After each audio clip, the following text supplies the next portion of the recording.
Arguably as beloved as Pride and Prejudice, in fact, Austenites will often find themselves by which one they prefer, even a bit contentiously, which is sort of like taking sides over which champagne you like better, Brut or Demi-Sec.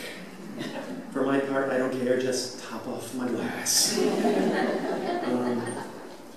Emma is Austen's longest novel, and by this time I had gotten to the point where I would just routinely write blog posts of like 5,000 words, which was ridiculous. You know, if you go to the blog, they just go.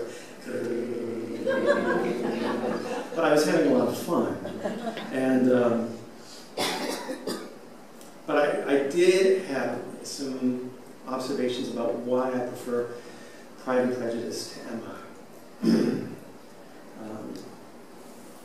When I got to chapter 43, I wrote the following. Up to now, Emma has been a lovely ramble of a novel.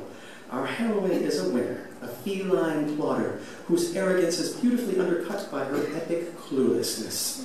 And it's been a pleasure to watch her confidently stride into cowpat after cowpat, and wonder how the hell did that happen as she miserably scrapes the bottom of her shoe. But there hasn't been much in the way of narrative tension. In Jane Austen's earlier works, we felt the friction of sense against sensibility, pride against prejudice, and passivity against inactivity. Here, we've been enjoying a sort of pastoral idyll. A lot of it has been very funny, but nothing much is at stake. Emma's heart is never in any real jeopardy, and while Harriet Smith's may be, Harriet's fate isn't important enough to carry a novel. Harriet's fate isn't important enough to carry a 3-minute pop song. There is, of course, the matter of Emma and Mr. Knightley not realizing they're made for each other. But since neither one of them is ever in any danger of ending up with anyone else, Emma only flirts with Frank Churchill, and Mr. Knightley's only romantic attachment, which is still to come, is entirely one-sided and entirely imaginary. We feel no sense of urgency in the matter. Hartfield isn't being foreclosed on. Mr. Woodhouse's fortune is not being seized by an unscrupulous nephew. Mr. Knightley is not being sent to Nepal to fight the Gurkha War.